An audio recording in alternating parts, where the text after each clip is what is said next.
bien un especial para honra, gloria y alabanza de nuestro Dios.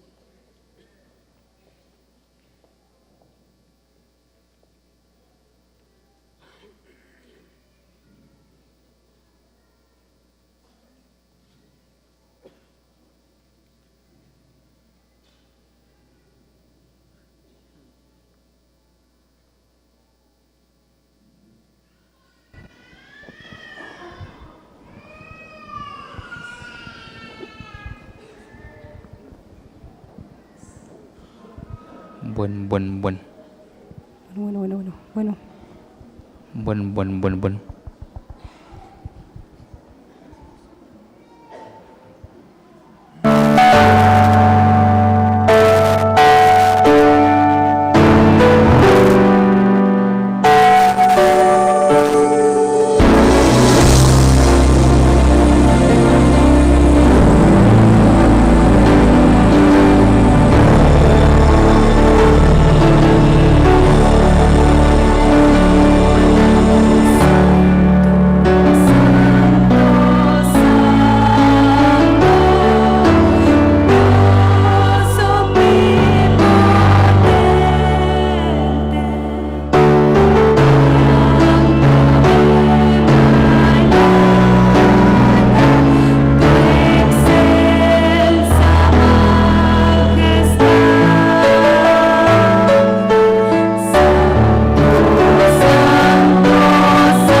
Aleluya.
La Biblia nos habla de Cristo y de su muerte en la cruz. Su santa palabra ha dicho que pronto vuelven luz.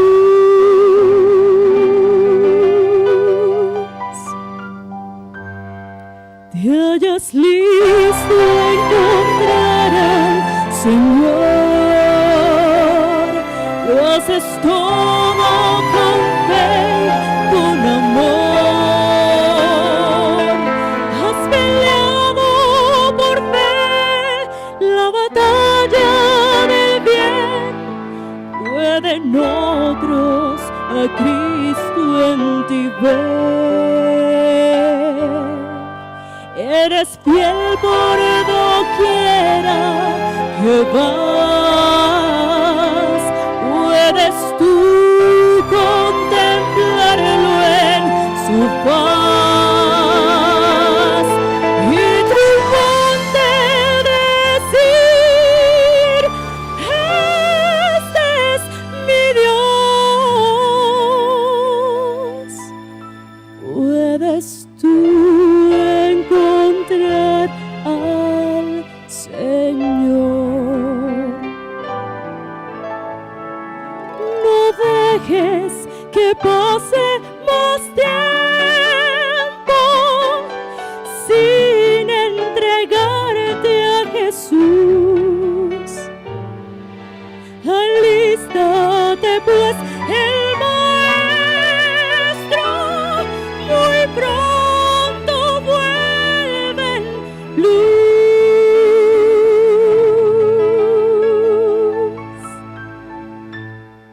Te hayas listo a encontrar al Señor, lo haces todo con fe, con amor. Has peleado por fe la batalla del bien. Pueden otros a Cristo en ti ver. Eres fiel por doquiera que vas. Puedes tú contemplarlo en su paz y triunfante decir: este es mi Dios. Puedes tú encontrar al Señor.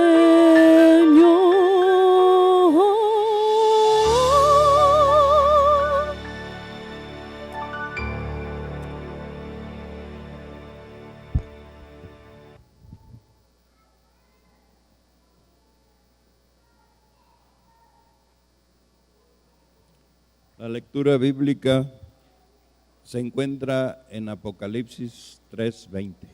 Este es un hermoso texto, hermanos, que la mayoría de ustedes se sabe de memoria. Así que voy a invitarlos a ponernos de pie y repetir este versículo.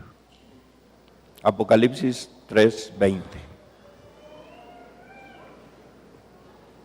Dice así: he aquí, yo estoy a la puerta y llamo.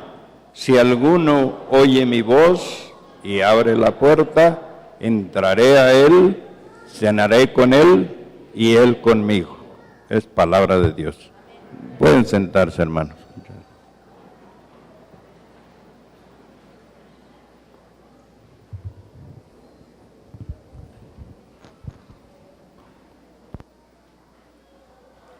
Shabbat Shalom.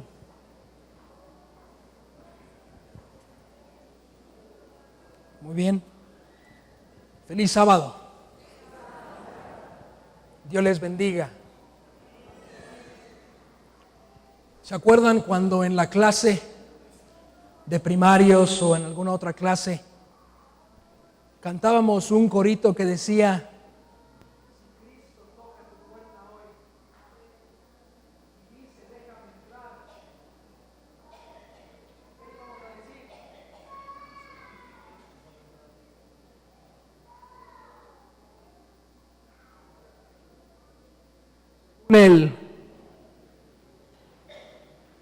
Según el corito decía que le íbamos a decir, sí, sí, sí, Cristo vive ¿en dónde?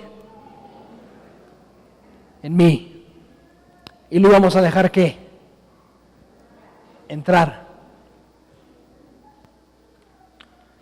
Hablando de niños, los invitamos este mismo sábado a las 3 de la tarde, aquellos de ustedes que tengan niños o que quieran saber un poco más. Hay un taller de módulo para padres a las 3 de la tarde que va a tratar el tema de hiperactividad y déficit de atención en los niños, para que puedan abrirle esa puerta a Jesús y ustedes sepan cómo manejarlo y cómo ayudarle a que pueda abrir esa puerta. Quiero invitarlos al último libro de la Biblia, el libro de la Revelación de Juan.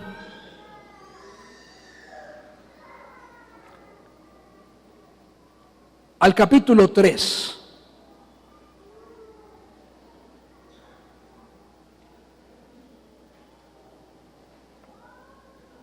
El libro de Apocalipsis, el capítulo 3. Pero antes de entrar en nuestro análisis, en el estudio de la palabra esta mañana, les quiero pedir que inclinemos nuestro rostro y que busquemos a Dios en oración.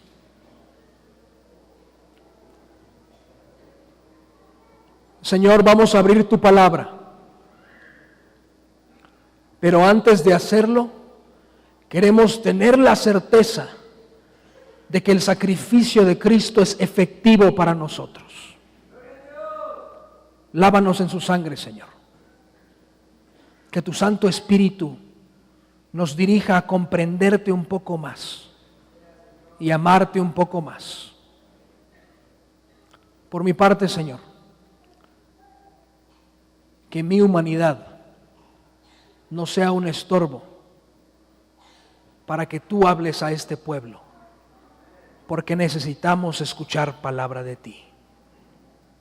En el nombre de Jesús. Amén.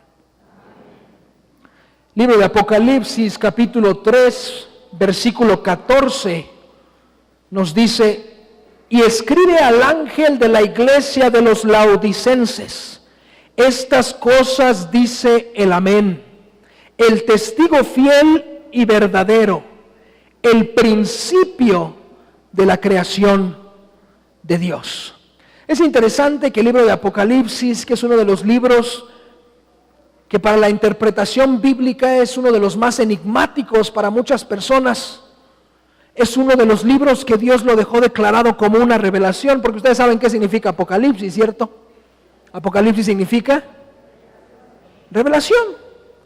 Así que Apocalipsis no debería de ser tan enigmático como nosotros lo tenemos que es, porque si Dios dice que es una revelación, entonces quiere decir que en el mismo libro nos da la respuesta de lo que nosotros deberíamos de saber. De hecho, la Iglesia Adventista, la escuela de interpretación teológica que toma la escuela adventista, dice que la Biblia se interpreta ¿qué? A sí misma.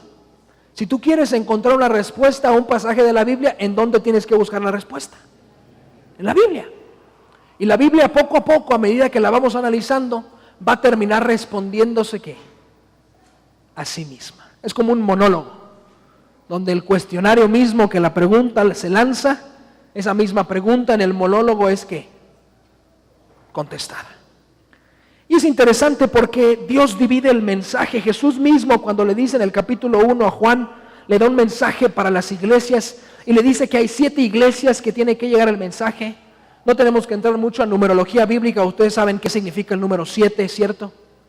En cuestión bíblica, 7 significa plenitud o perfección. Entonces, si el mensaje es para 7 iglesias y Apocalipsis es un libro simbólico, eso quiere decir que el mensaje va para la perfección de la iglesia, para la totalidad ¿de qué? De la iglesia, a través de todos los tiempos, a través de todas las edades. Pero específicamente el mensaje de la Odisea según Elena G. de White, es un mensaje que aplica a ¿quiénes? A nosotros en los tiempos finales y específicos. Y vamos a analizar el mensaje que Dios nos está trayendo a través de Juan, cuando le dice, escribe a la iglesia de los laodicenses. ¿Saben que las 7 iglesias que están desarrolladas en el capítulo 2 y en el capítulo 3 eran una de las iglesias que estaban en un mismo camino? Eran ciudades, 7 ciudades, y esas 7 ciudades estaban transitadas por un mismo camino y estaban transitadas en el mismo orden en el cual se nombran. Eran iglesias que existían en realidad. Es como si una de ellas dijera, escribe a la iglesia central de Sadi Carnot número 12. Y no solo era un mensaje para la iglesia en ese momento, sino un mensaje que trascendía y que nos iba a llegar hasta nosotros en este tiempo, iba a ser un mensaje para nosotros en este tiempo. Es interesante porque cuando ustedes leen los mensajes a cada una de las iglesias, siempre que Jesús empieza el mensaje, da una declaración acerca de sí mismo. En esta la declaración es, así dice el amén, el testigo fiel y verdadero, el principio de la creación ¿de quién? De Dios. Y si ustedes van más atrás, ahí en el 7 del 3, cuando le da el mensaje a Filadelfia, dice, escribe al ángel de la iglesia en Filadelfia, el santo, el verdadero, el que tiene la llave de David, el que abre y ninguna cierra y cierra y ninguno abre, este dice estas cosas. Cada uno de los mensajes a las iglesias está iniciado con una descripción del carácter de Jesús. ¿Quieren conocer más a Jesús en el mensaje de las 7 iglesias? Lean lo que Jesús dice al principio. ¿Y cuál es la recompensa que les ha de dar a las personas que vencen? Porque así terminan todos los mensajes, ¿cierto? Al que venciere le daré, y da una descripción que le va a dar. Y en el otro mensaje dije, al que venciere le daré, y una descripción de lo que va a dar. Y todos terminan con las palabras, el que tiene oído para oír, ¿qué? Oiga lo que el Espíritu le dice a ¿quiénes? A las iglesias. Ahora no le dice iglesia en singular, dice iglesia en ¿qué? En plural. Entonces nosotros no podemos separar el mensaje de las iglesias, ¿cierto? Si aceptamos el de la Odisea, tenemos que aceptar el de Filadelfia, Sardis, Esmirna, Tiátira, todas, Pérgamo, Éfeso. Pero en específico el mensaje de la Odisea es para nosotros. Y el mensaje se inicia así, dice el amén, el testigo fiel y verdadero. El principio, esta palabra en griego es argé, que es la misma que se utiliza en Juan 1:1. En el principio era ¿qué? El verbo. Y no significa principio cronológico o en tiempo, sino significa origen. El creador, el fundador, el fundamento. Entonces cuando dice el principio de la creación, dice el originador. El origen de la creación, el que creó. El creador realmente es lo que está diciendo la Biblia. Y si en algún momento se debatió, el origen de nuestro mundo es en nuestro siglo. Nosotros conocemos la teoría del darwinismo, de la evolución, hay muchas otras más. Y nosotros le llamamos evolucionismo y decimos que Darwin es el que defiende eso. Hay muchas otras personas que lo defienden y muchas otras maneras de defenderlo, pero él es el más interesante para nosotros. Y de hecho en las escuelas públicas a veces no decimos y Dios creó el mundo en 6 días, ¿no? Y el séptimo lo reposó, sino decimos que alguna vez había una masa homogénea de gases y que después de muchos miles de años y empezaron a rodar ese gran planeta, esa mezcla de gases, y empezó a dar vueltas y dio tantas vueltas que explotó y después de muchos miles de años y... Ustedes se saben eso, ¿eh? Si en algún momento se cuestionó la creación, es en nuestro tiempo. Y si en algún momento Dios necesita establecer su autoridad como Dios creador, ¿es cuándo? ¿Cuál es el mensaje de los 3 ángeles? ¿Y reverenciad a quién? Al que hizo el cielo, la tierra, el mar, las fuentes de las aguas y ¿qué?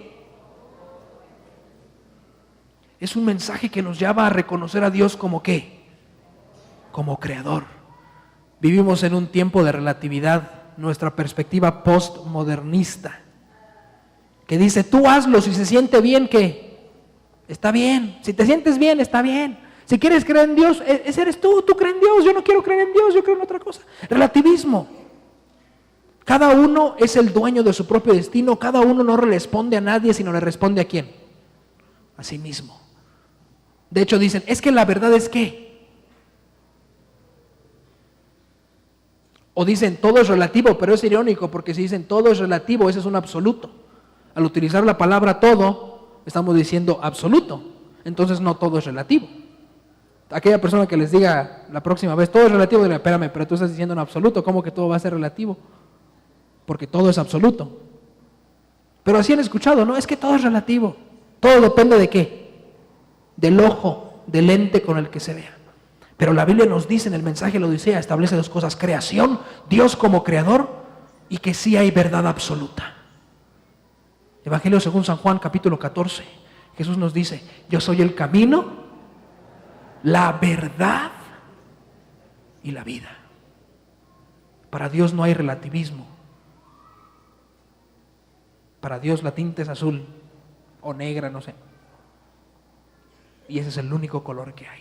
Ese es como inicia el mensaje a la iglesia de la Odisea. Versículo 15, y entra luego en el mensaje. Yo conozco tus obras, que no eres ¿qué? Ni frío ni caliente. Quisiera que fueses ¿qué? Frío o caliente. ¿Se han tomado un té cuando hace frío y el té está tibio? ¿Verdad que está sabroso? Mételo en el microondas, por favor. O la sopa, ven, cuando hace frío y el caldito. ¿Verdad que sabe sabroso frío? Tibio. Calientito, ¿verdad? Que le tenga uno que soplar a la cuchara.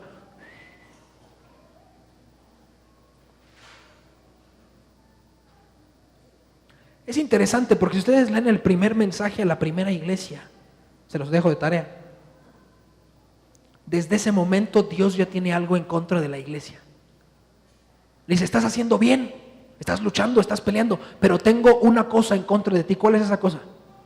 Que has dejado tu primer amor. Desde el primer mensaje a la iglesia, Dios ya tiene una afrenta en contra de la iglesia. Esto nos habla de la imperfección de la iglesia. Elena G. de White lo dice.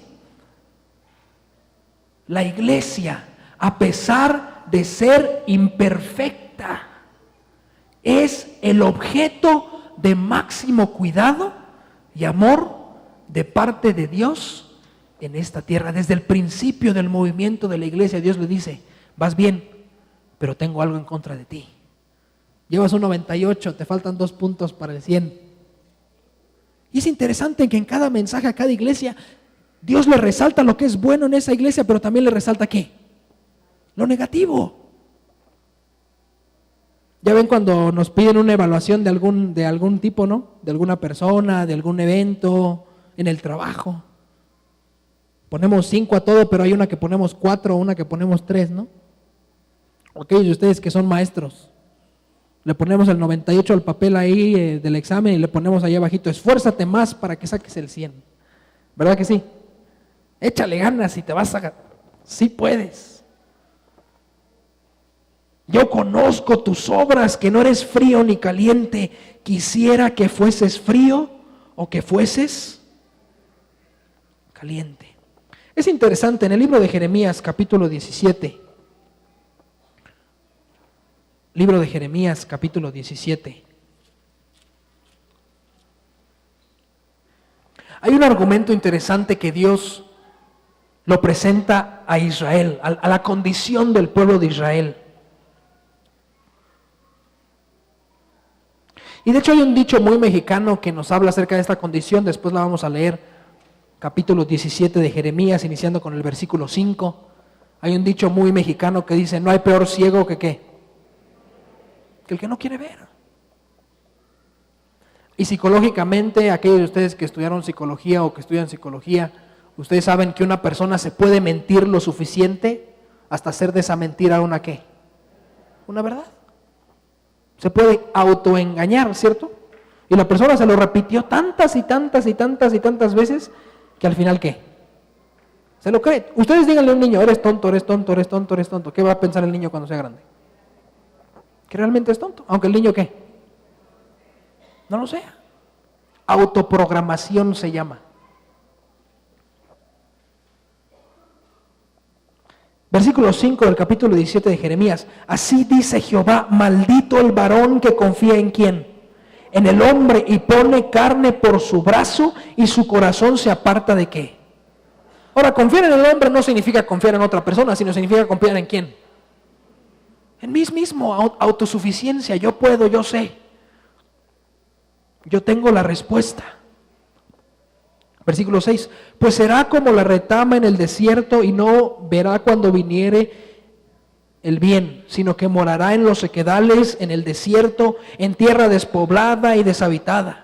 Y versículo 7, que es una cita realmente del primer salmo. Bendito el varón que confía en Jehová y cuya esperanza es el Señor, porque él será como el árbol plantado junto a las aguas, que junto a las corrientes echará raíces. Y no verá cuando viniere el calor, sino que su hoja estará verde, y en el año de sequía no se fatigará ni dejará de hacer fruto. Y aquí viene una de las partes antropológicas de la Biblia. Ustedes saben que la antropología es el estudio de ¿qué? De la humanidad, de las personas. Es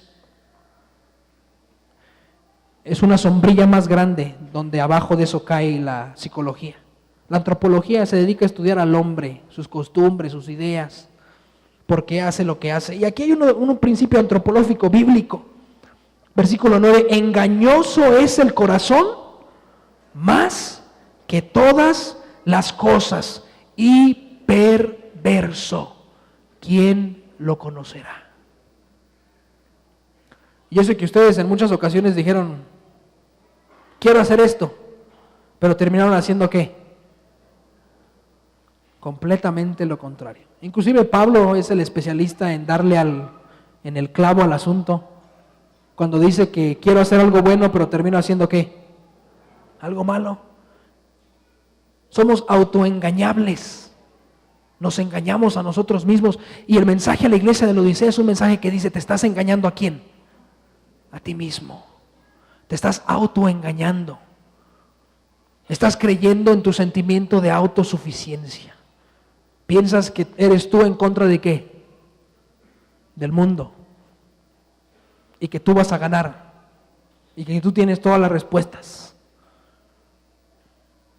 Y como dice el dicho, al son que me toquen,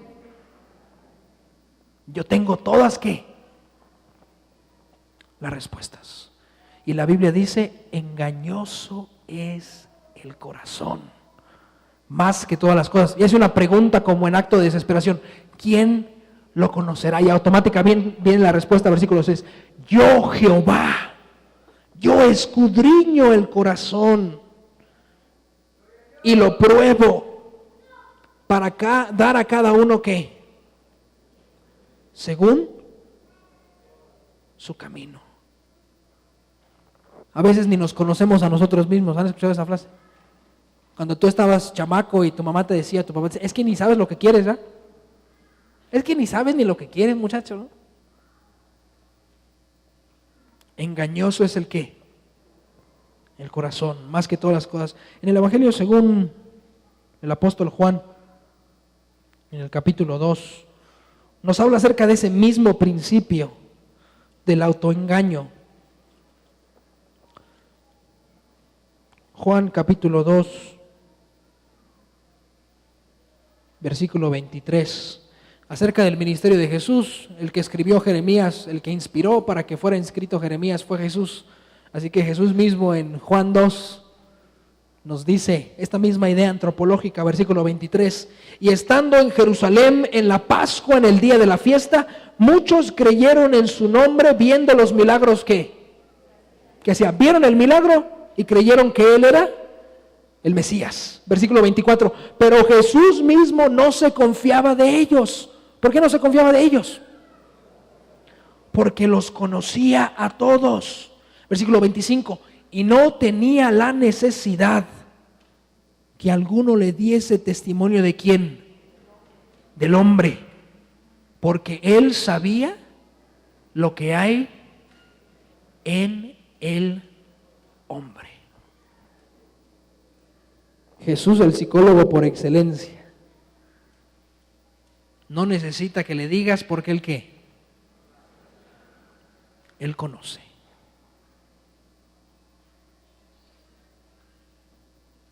Algunos creyeron en Él, pero Él no confiaba en ellos porque Él ¿qué? Él sabía. Es la misma actitud que se presenta en el mensaje de la Odisea. Conozco tus obras, que no eres ni frío ni caliente. Ojalá fueses ¿qué? Tibio.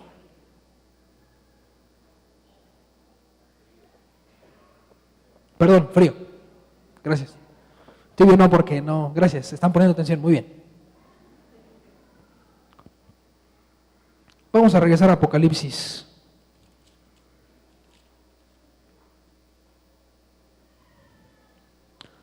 Capítulo 3, versículo 16. Mas porque eres tibio, ni frío, ni caliente, estoy ¿por qué? Por vomitarte de mi boca. Una vez un día estaba visitando en un hogar a una familia y como hacía frío me dijeron, pastor, ¿quiere un tecito? Por favor, yo no lo acostumbro a tomar con azúcar, pero ya venía preparado con azúcar, entonces. Y la hermana en la casa, en el hogar donde estaba, me preguntó, ¿quiere más azúcar? Y ella le puso. Aunque ya tenía y yo no estaba acostumbrado a tomarlo, le puso y dije, bueno, pues no le puedo decir que no, ya le puso, no le voy a decir, hermana, regréselo y tráigame otro, ¿no? Me lo tomé y al probarlo era sal la que le había puesto.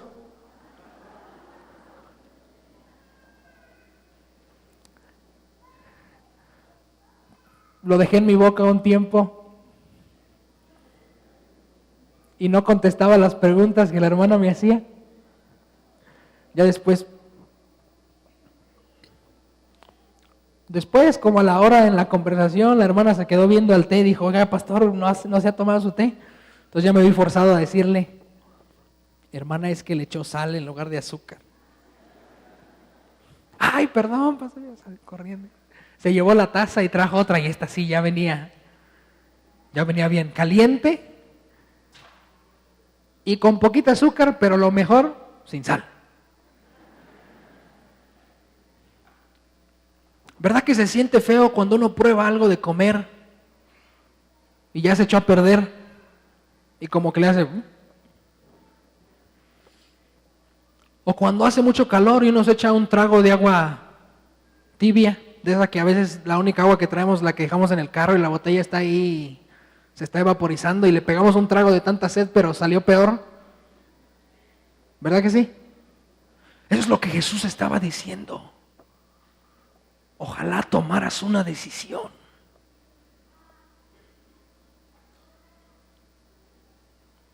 Es la reprensión más fuerte que recibe una iglesia del mensaje a todas las iglesias. Estoy a punto de ¿qué?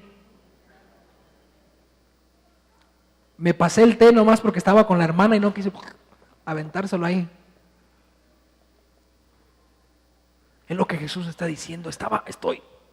Como cuando tu papá o tu mamá que te le quedas viendo cuando estabas chamaco y hacías algo y nomás se te quedaba viendo y tú sabías, ni le digo nada porque si le digo algo de que estaba a punto de... Es la reprensión más fuerte que se encuentra en algún mensaje a las iglesias. Estoy así de desecharte. Estoy así de desecharte. En la Biblia hay pocos ejemplos de personas que fueron rechazadas por Dios. Hay pocos. Cuando ustedes ven la Biblia hay pocos ejemplos de personas que llegaron tan lejos que Dios ya no los pudo ¿qué? Alcanzar. Son pocos ejemplos. Lo que Jesús decía como el pecado imperdonable en contra del Espíritu. Hay pocos ejemplos del pecado imperdonable. Uno de ellos es Saúl, ¿se acuerdan? Él sí fue ¿qué? Vomitado Aún reyes malos como Manasés, que en la historia de los libros de los reyes fueron de los reyes más malos.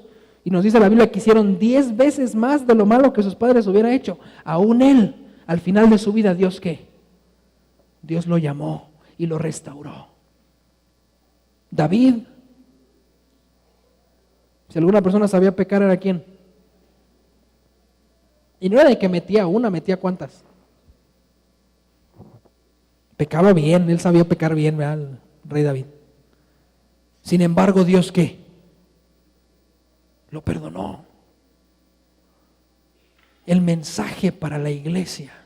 Y recuerden, se los dejo de tarea ahí en Apocalipsis, cuando lean todos los mensajes de todas las iglesias, lean uno. Porque según la interpretación bíblica, el candelabro representa a la iglesia, ¿cierto? Es lo que Apocalipsis 1 nos dice. El misterio de las 7 estrellas que tengo en mi mano es este. Y el misterio de los 7 ángeles que están en medio de mí es este. Y el misterio de los 7 candelabros que están aquí es este. Jesús mismo lo explica la profecía. Y el candelabro representa ¿qué?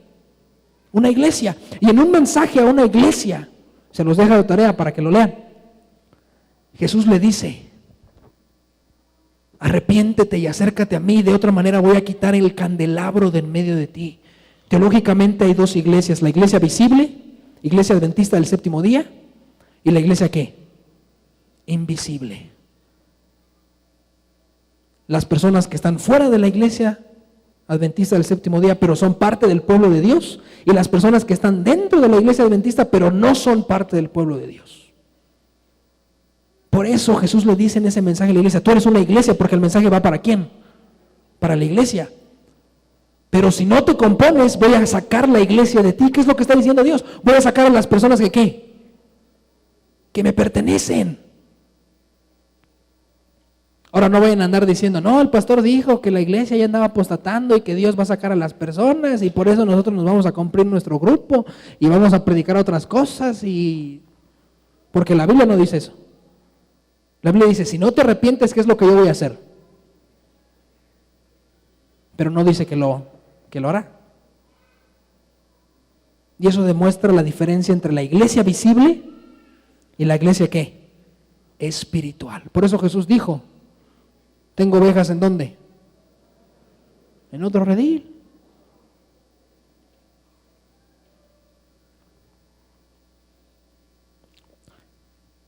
Primera de Reyes, capítulo 18, versículo 21. ¿Se acuerdan cuando Elías llamó al pueblo de Israel? Que estaba el rey Acaz. ¿Se acuerdan? Primera de Reyes, capítulo 18, versículo 21. Los juntó porque andaban confundidos los israelitas, no sabían.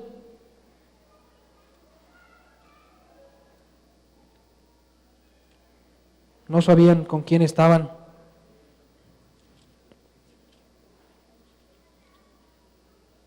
Primer libro de los Reyes, capítulo 18, versículo 21. ¿Se acuerdan cuando llamó a todo el pueblo y todo el pueblo vino al monte Carmelo? Y estaba ahí el rey que había llevado al paganismo al pueblo de Israel. Y estaban muchos sacerdotes.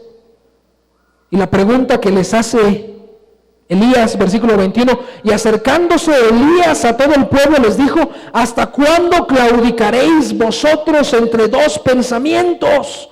Si Jehová es Dios, seguidle, y si Baal, id en pos de él. Mas el pueblo no respondió. Y bien dicen que el que calla, otorga. ¿Hasta cuándo van a estar vacilando entre decidir si están adentro o si están afuera? ¿Hasta cuándo van a estar de un lado cuando les conviene y del otro lado cuando no les conviene? Si están convencidos que Dios es Dios, síganlo. Y si no, porque ni disfrutan estando adentro ni disfrutan ¿qué? Estando afuera. Hay un dicho en latín, dice pecca fortifer, se traduce como peca lo más duro que puedas. Y el sentido de este dicho es: si vas a hacer algo malo, haz algo malo. No estés ¿qué? escondiendo. Yo una vez se lo dije a mi hermano, llevamos una muy buena relación y ya sabe que entre hermanos, cuando uno está haciendo algo malo, uno le dice al otro, y cuando el otro anda haciendo algo malo, el otro le dice al otro, ¿verdad? A veces a mí me tocaba que me regañaran, y a veces a mí me tocaba que me regañaran. Y una vez, hablando de ciertas situaciones que estaban incorrectas, yo le dije, si te vas a tirar a pecar, tírate bien. Tírate bien. Si te quieres perder, piérdete bien.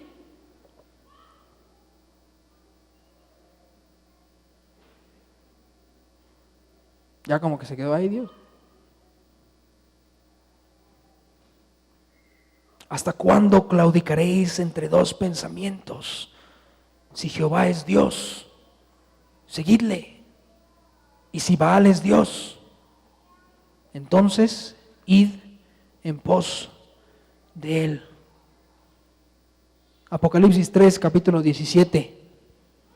Porque tú dices, yo soy rico y estoy enriquecido y no tengo necesidad de nada, y no conoces que tú eres un desventurado y miserable y pobre y ciego y desnudo. ¿Se dan cuenta lo que decía Jeremías 17, lo que decía Juan 2? Que la persona se autoengaña, en su autosuficiencia se autoengaña. Tú dices que eres rico, pero estás pobre. Tú dices que todo lo tienes y no tienes necesidad de nada, pero no tienes nada. Hasta estás desnudo, y para que una persona esté desnuda es que así de plano no tiene nada.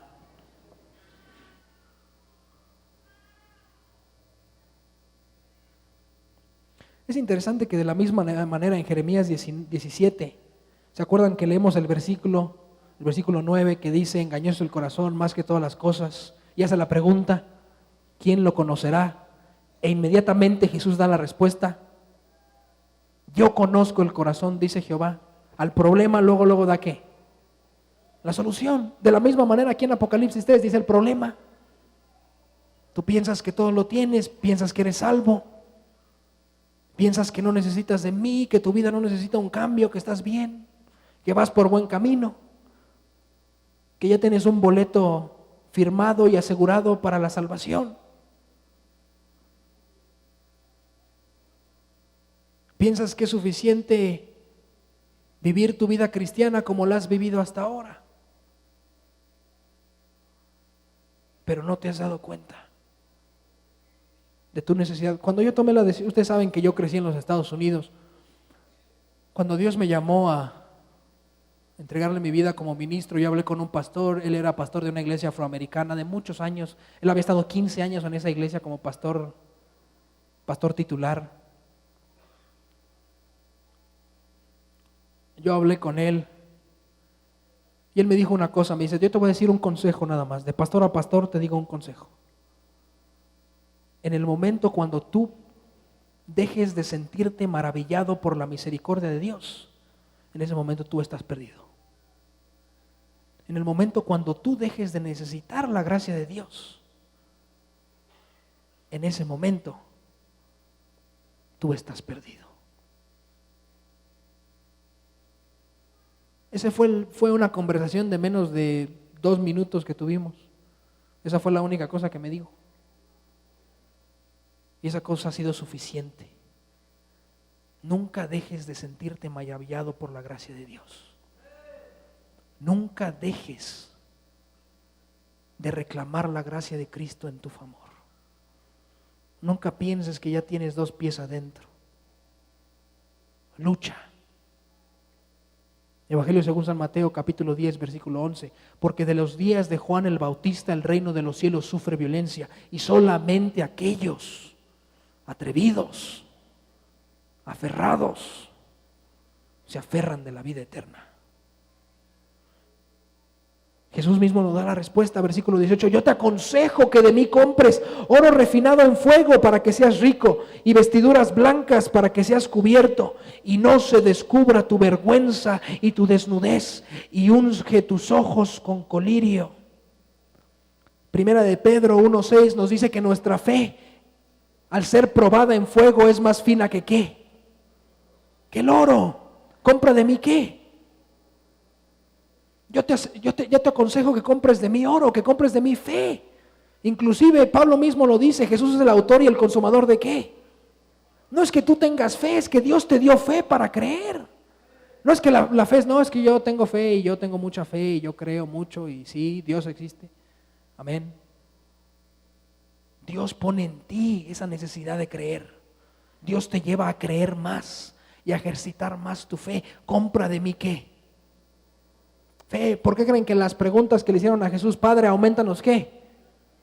La fe. ¿Se acuerdan del padre que lleva a su hijo que está endemoniado y que el demonio lo tira al suelo y lo avienta al fuego y lo ahoga en otras ocasiones, lo avienta al agua? Y el padre le dice, Jesús, si tú puedes hacer algo, ¿qué? Ayúdanos, maestro, si puedes hacer algo. Así, bueno, si puedes, si no, no te preocupes, ¿no? ¿Y cuál es la respuesta de Jesús? Al que cree, todo le es posible. ¿Crees? Le hace la pregunta. ¿Tienes fe? ¿Crees? ¿Y qué es lo que dice el hombre? Creo. Ayuda mi poca fe. La fe viene de parte de quién? No es algo que tú y yo tenemos, es algo que ¿quién nos da? Que Dios nos da. Yo te pido que compres de mí ¿qué? Fe, oro refinado en fuego. Que tengas confianza en lo que te digo. Que me pongas a mí ¿qué? En primer lugar. Porque aquel que se acerca a Dios tiene que creer que ¿qué?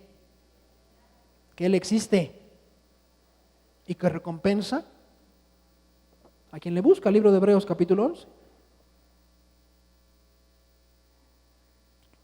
Ustedes saben que también los vestidos representan el manto de justicia de Cristo Jesús.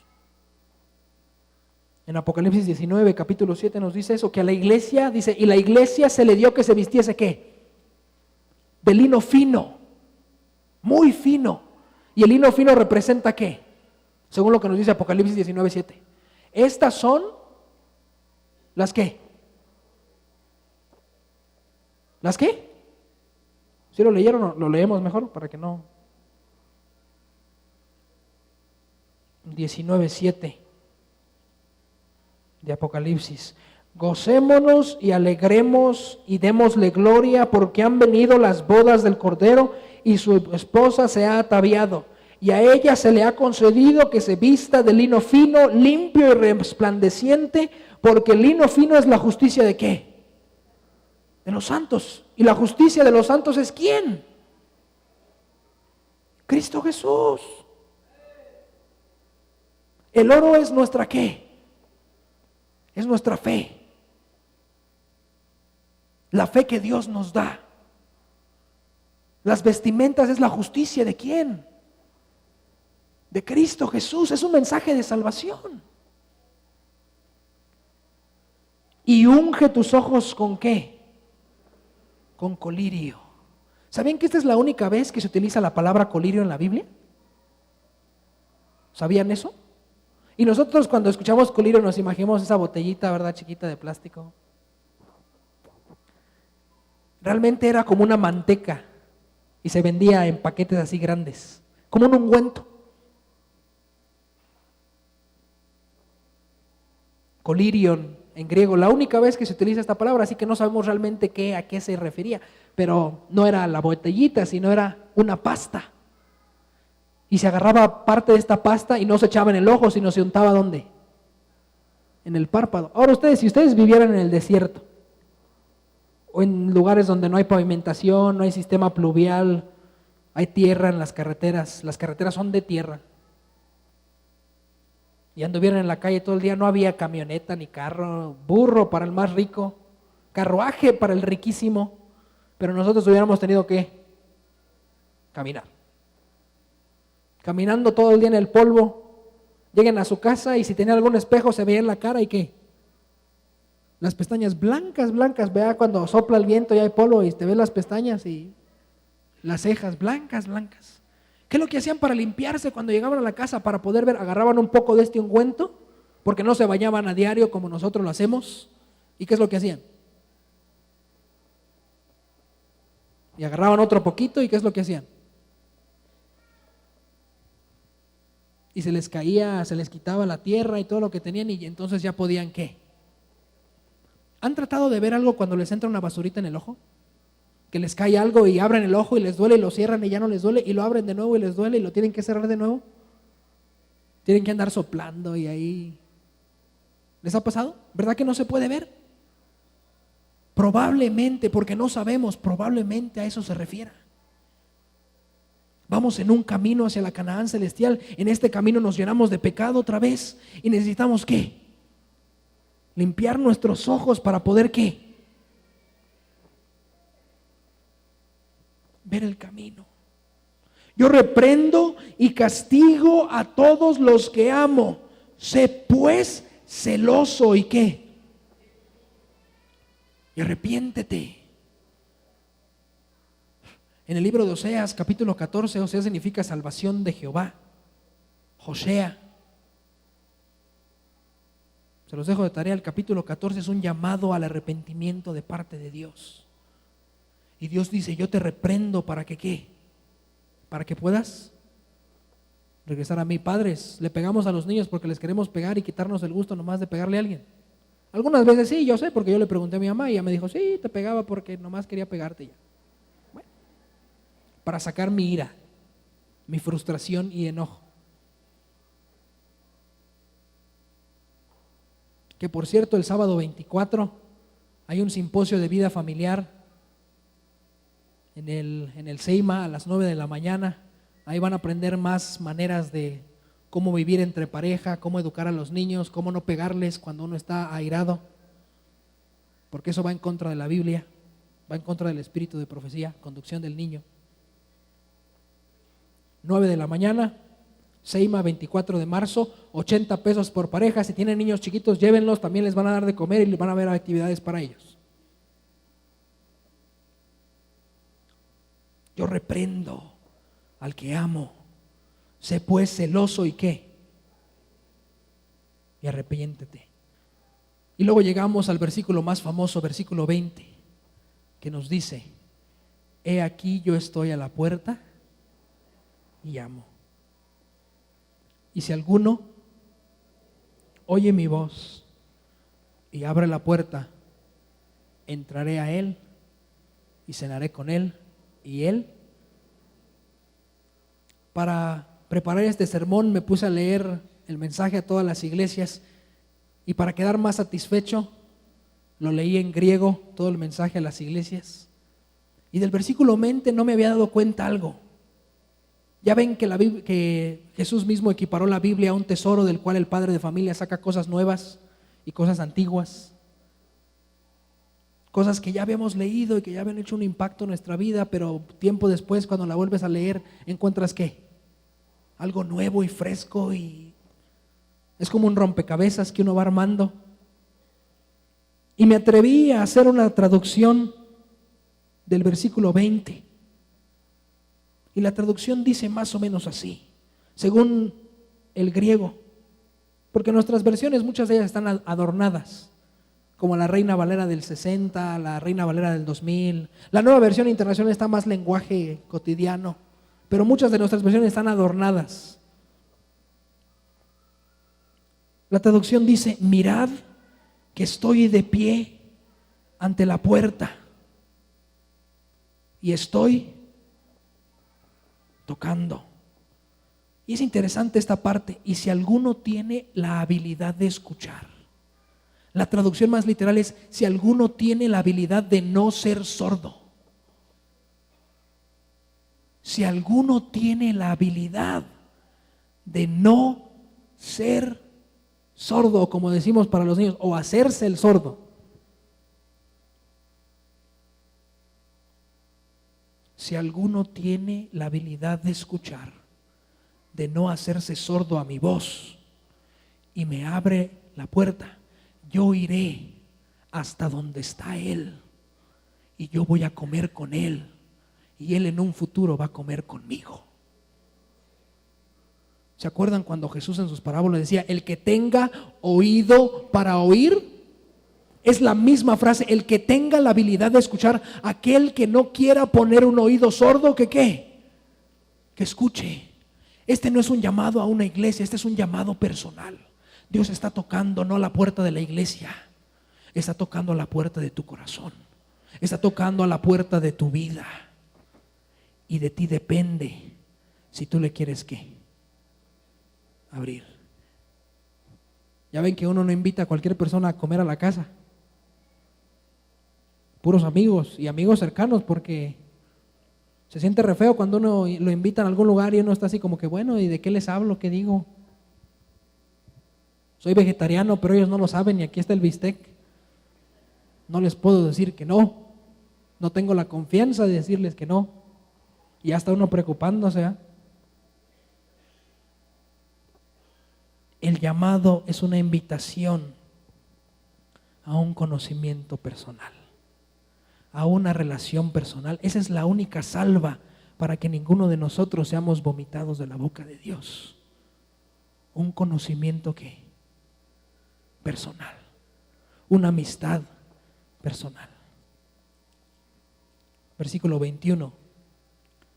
Y al que venciere, yo le daré que se siente en el trono con mi Padre, así como yo he vencido y me he sentado ¿en qué? En el trono con mi Padre. Ahora yo no me imagino el trono, ha de ser un trono grande para que todos nos podamos ¿qué? Sentar, o nos vamos a sentar en las piernas. Ya ven que cuando no hay asiento ya hay confianza, ¿verdad? Mi hermano y yo hacemos eso. No, que siéntate, no, pues tú siéntate, no, mitad y mitad. O tú siéntate encima, ya cuando yo me canse ya nos cambiamos. Cuando hay confianza se hace eso, ¿cierto? Si usted llega y se sienta en las piernas de una persona con que no hay confianza, la persona, ¿qué es lo que va a hacer? Empujarlo. No, tú siéntate, yo me quedo parado. ¿Por qué?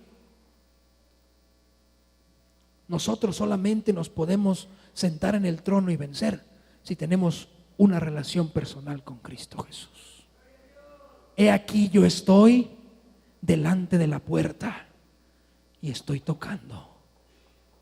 Y si alguno tiene la habilidad de no ser sordo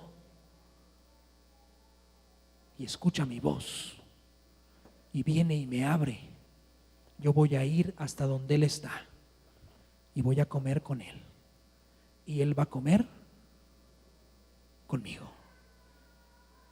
La única salvación para nosotros, pueblo de la Odisea, es una relación personal con Cristo Jesús.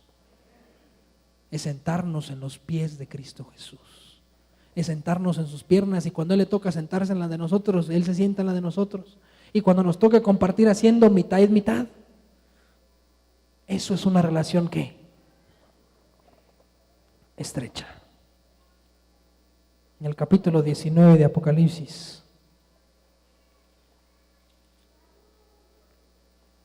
el versículo 9, nos habla de esa cena, porque la cena que Dios habla está en futuro. Dice, y yo entraré y cenaré con Él, pero en un futuro ¿el qué?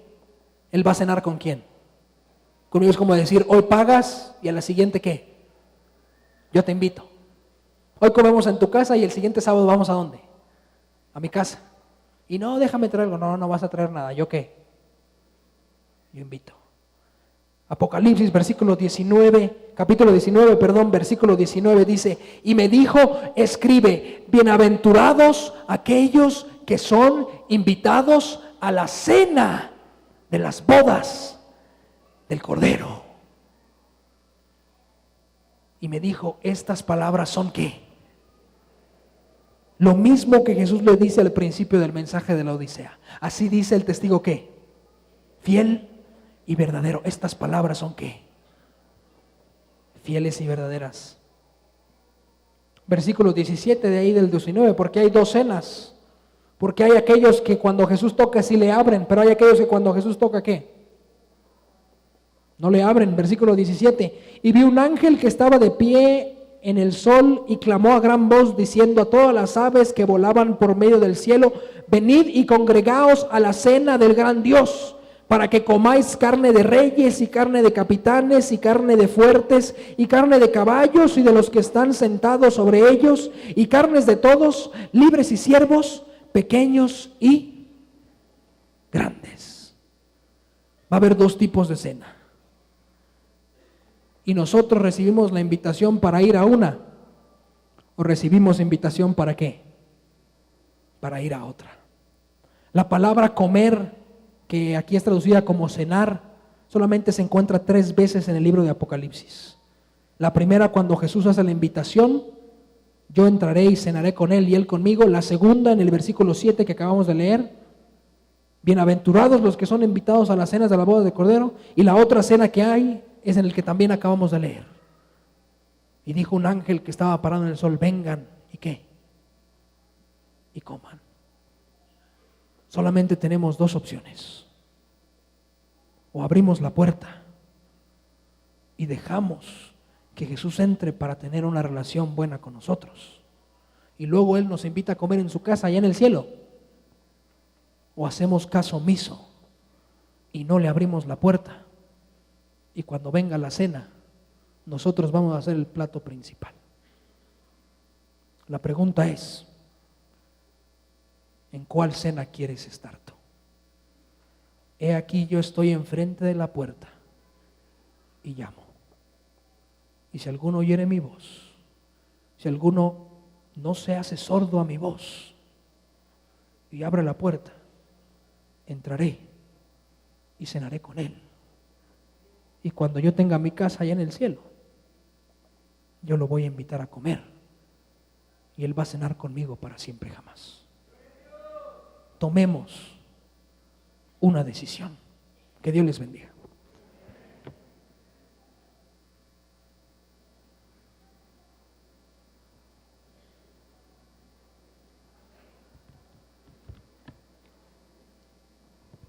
Para finalizar el servicio de esta mañana, los invito a entonar el himno número 507 en el himnario viejito y en el nuevo, el 329. Esperemos la indicación del director de canto.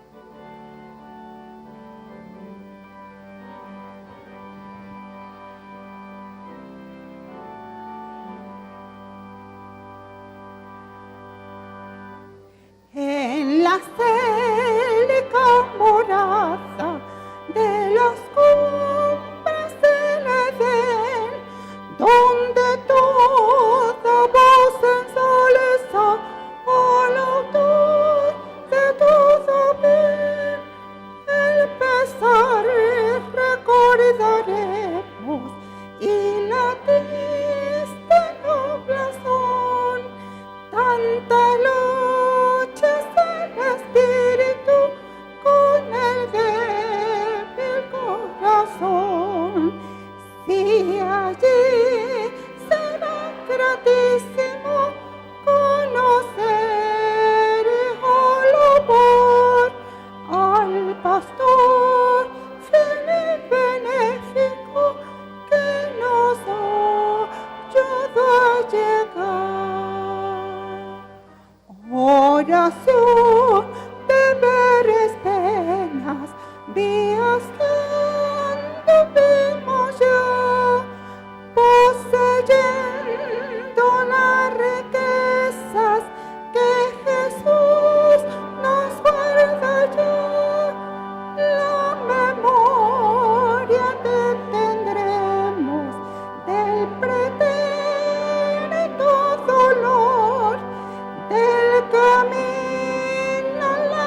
Altísimo, conocer y alabar al pastor fiel y benéfico que nos ayudó a llegar.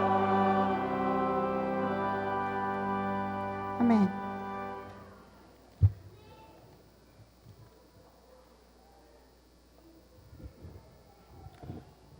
El propósito del llamado de atención de Dios a su pueblo remanente en los únicos días, en los últimos días, es un llamado de atención para poder llenar la casa que preparó en tu nombre, para poder tener en su mesa,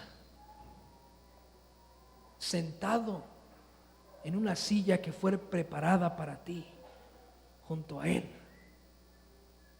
He aquí que yo estoy enfrente de la puerta y estoy llamando a ver si alguno no se hace sordo y tiene la capacidad de escuchar mi voz. Y si ese tiene la capacidad de escuchar mi voz y abre la puerta, yo voy a ir hasta donde Él está y voy a cenar con Él.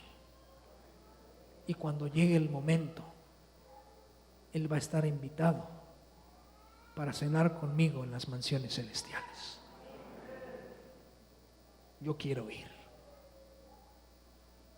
Yo quiero ir. Si tú quieres ir, sea amigo de Jesús. Porque cuando Jesús entre al cielo, Él va a decir: los de atrás vienen conmigo. Y todos nosotros, los que le invitamos a tener una relación personal con nosotros, ¿vamos a qué? Vamos a entrar. Oremos. Señor, gracias por tu llamado de atención. Aceptamos la reprensión. Te reconocemos como Dios de nuestras vidas. Permite que por tu gracia, por tu amor y por la obra del Espíritu Santo, lleguemos a ser aquello que fuimos diseñados para ser, hijos tuyos. Señor, queremos que entres en nuestras vidas.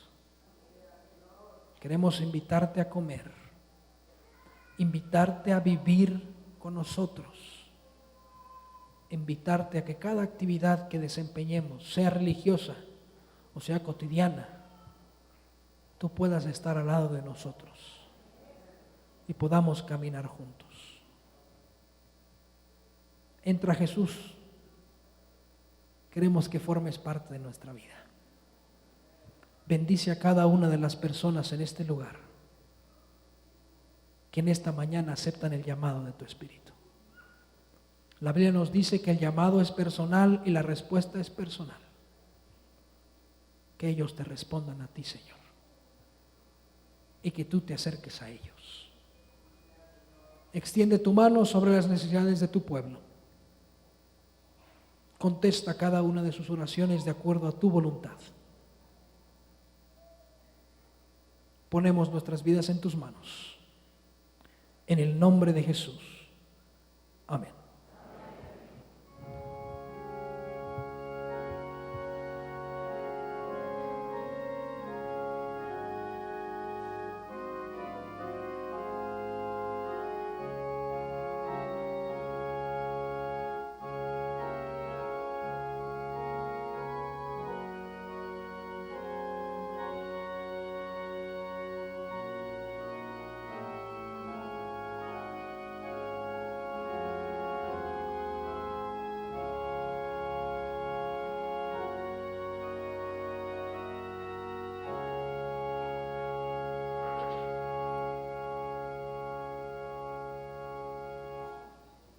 Que Dios os bendiga.